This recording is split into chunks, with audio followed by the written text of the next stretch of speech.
Welcome to episode 11 of Go Low Like a Pro. Now, I don't want to jinx this, but I think I've remembered how to chip. Oh yes, victory is mine, victory is mine. Great day in the morning, people, victory is mine. I drink from the keg of glory, Donna. Bring me the finest muffins and bagels in all the land. Now, who can tell me what that's from?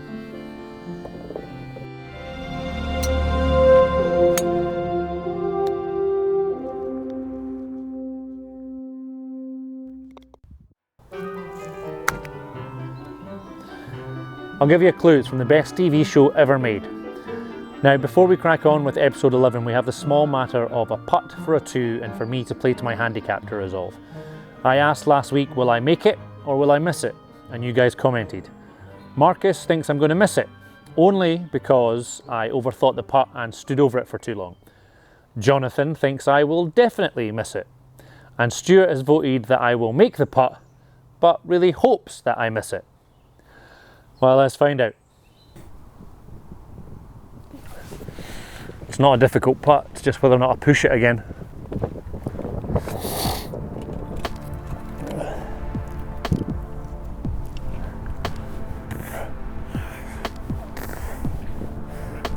Thanks, pal.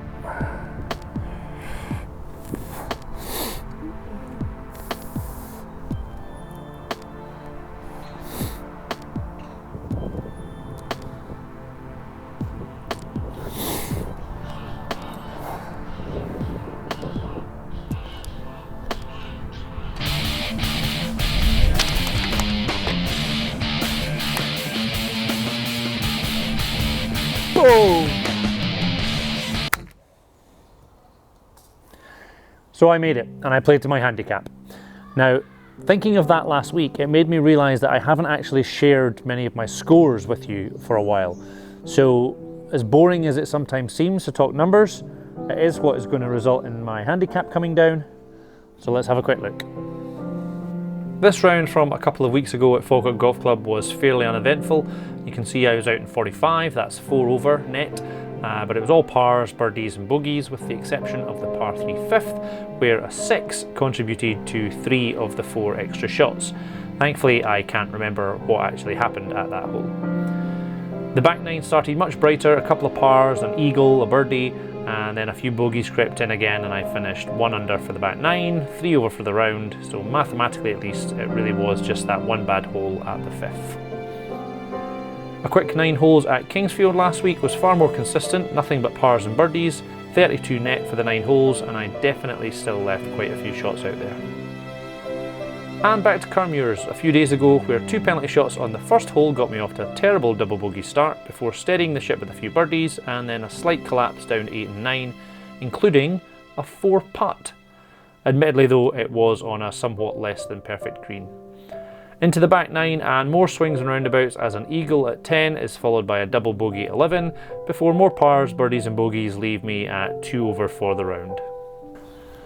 So it's all there or thereabouts around my handicap, but I can feel that I'm threatening to hit a really good score sometime soon. But for now the aim is simply to play 2 or under my handicap consistently and just get rid of those bad holes.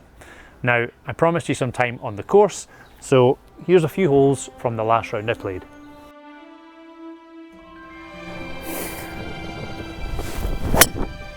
Stay!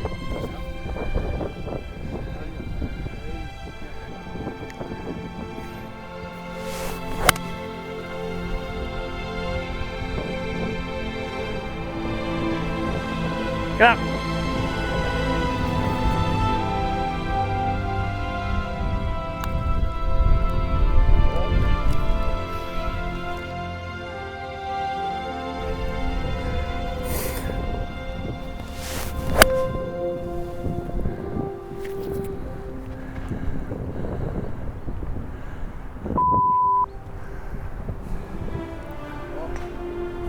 Yard off.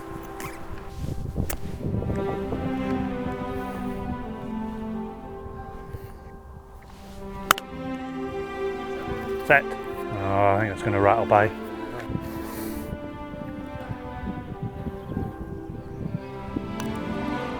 Bobbly, bobbly, bobbly, McBobbly. Get the bobble off.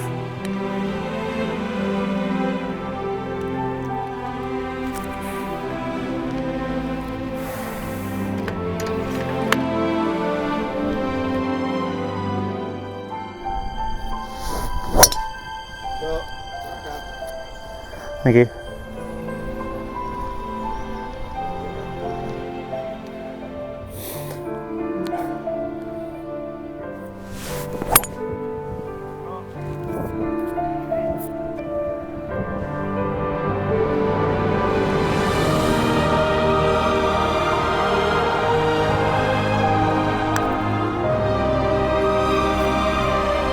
Get there, get there.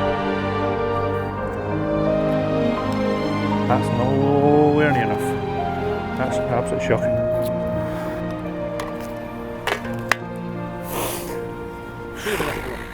That was a fairly balanced look at how I'm playing, even though the shots and the scores were anything but consistent. And once again, it showed that with a few days less practice, it's resulted in my putting confidence and results really dropping off. So I came straight back in here to fix it.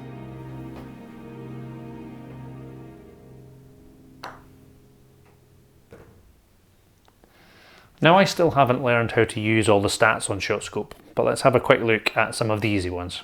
So, keeping this super simple for you and me, but mostly me, we're gonna just have a look at a couple of stats. On the first page, nice and clear here, we have the overview where we can see that my average score to par for the season so far is near enough 16 over, so that needs to come down quite a bit, and that my putts per hole for the season is 1.82. It's less than 2, so I'm happy-ish, but I'd like to get that down too. And here we see the season averages for fairways in regulation, greens in regulation, and getting up and down, all of which are roughly about 30%. If we jump into performance, I'm not too bothered about how far I'm hitting the ball at the moment, and we've already touched on hitting fairways. So into approaches, a fairly wide range, some great, some not so much, but you can see quite clearly here that I'm coming up short more often than not, so I can think about that when I'm making my club choice for my next approaches. Let's jump ahead into putting. You'll see that I've reversed that trend. I was leaving a lot of my putts short, but certainly more recently I tend to be missing long and at least giving the ball a chance. My percentage is still pretty high of making putts at least from a short distance, and if we look over here, since I started using the ShotScope, my percentage of 3 putts is about 12%. The last 5 rounds, so slightly more recently, it's dropped to 11, and the last round I played, it was down to 5, so that's fairly promising that it's going in the right direction. And finally, although I don't know if half these numbers are actually any good or not, in the leaderboard section I can compare my numbers to other ShotScope users. Now the first page up is the longest drive, so here we can see that all of these people here who are playing off, mostly high handicaps, can all hit the ball well in excess of 400 yards, or quite possibly their handicap is that they just can't work their ShotScope. Now I mention the leaderboard because Special K has set up a go low like a pro leaderboard. So if you do have a ShotScope and you want to join us in our little 2-man league, please do. I'm super glad that longest drive is the first one that comes up because it's the only stat that I'm actually beating him at. So this week is only going to be one part as well. I had hoped to put the Dom Holland interview in part 2, but sadly we've had some technical issues with that, so fingers crossed we'll get that in for you next week.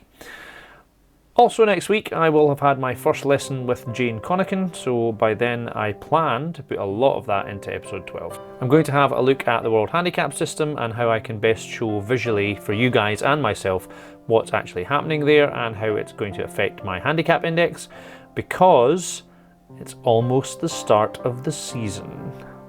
Very excited. I'll also throw in some other practice stuff, but I'm hoping now that it's going to be a lot more time on the actual course. I said last week that I had some other things on and they kind of spilled into this week, so you can see in the diary that my practice levels were down in pretty much all areas. The only thing of real note here is that I've started working on my mental game. That is to say, I've started reading this book that you guys recommended. So far it's pretty interesting. Let's see how it pans out and if it helps me on the course. Rough hours of practice this week, just about 12 or so, and I only managed one round of golf, which means there's not much to choose from for excellent excrement. Excellent. Oh, what the excrement? Excellent excrement. Which means we get to finish this week's episode with your comments. And Alan says, good episode, Dave and Special K. Was just like you guys were having a chat down the pub. Surprised you can even remember what that's like. He goes on, I watch the show every week with my 8-year-old daughter Caitlin. That's amazing. I mean, I know I go on about my 11-year-old niece and stuff, but she doesn't actually watch the show. Oh, crikey. I'm glad I've been bleeping out certain words. From now on, I'm going to be thinking every time I'm doing a joke, I'm like, oh, what would Caitlin say? Or maybe more accurately, would Caitlin get it? He goes on even more. That she filmed herself climbing a tree the other day, and I heard her saying, if you want to see more, describe to my channel. So we'll be fine with the jokes. Hi Caitlin, thanks for watching. Now, I often mention my younger niece on the show, but I very rarely talk about my older niece. But this week was her 21st birthday, so happy birthday, Emily. Love you lots. Fingers crossed we can catch up and have a proper celebration sometime soon. I have presents here for you as well, and I don't know why I'm saying this because she won't be watching either. So as always, if you enjoy the show, click like, comment and share, and if you want to be part of the journey, click subscribe and ding the wee bell. You know about these and you know about this. So to my subscribers and regular viewers, I know the last couple of weeks have been a bit different, but hopefully we'll be back closer to normal next week. Till then, be good, and if you can't, shout 4.